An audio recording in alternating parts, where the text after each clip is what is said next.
and losing Trayvon Diggs. That is huge. And How many different bottles does he have? How many drinking options how do you have? hydrated do you need to be? Tea, my milk and honey, and my water. Y'all got a problem with that? And my Y'all got a water? problem with that? Okay, My Queen. water. Okay. My water. My water. My water. Water. Yeah.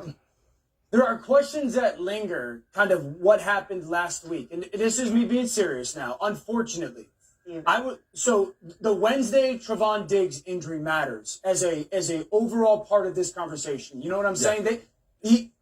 To sit there and say that this isn't a significant loss to this football team, both on the field and off the field, it isn't accurate. So, just number one, the injury happens on a Wednesday of a road game. That all of a sudden now, what your defensive plan is and how you're going to defend that team is completely different. It's not just plug and play. So they got to figure out who they are and who they can be without Trayvon.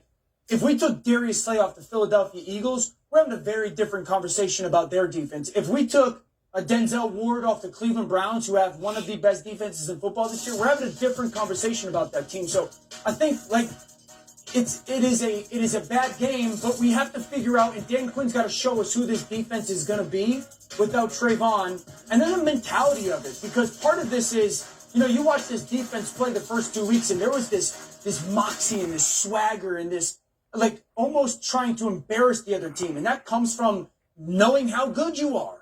And that got cracked just a little bit midweek. And so, bad game, but I want to see who they are without Trayvon. Number two, how they handle some of the things that defensively they've got to get figured out. But this is the broader part for me is, I think what happened last week could be the best thing that could have happened to Dallas. So the first 2 weeks, they stunk both teams, essentially. And there's no competition get thrown their way. And the narrative around this week, or the conversation around this week, this football team was in the red zone. And that's where I want to specifically go. Right now, this football team's not what it should be in the red zone. And that's because Dak Prescott and CeeDee Lamb. If this football team is going to be the best team in the NFL like it was before that injury, Dak Prescott and CeeDee Lamb got to become Tony Romo and Des Bryant.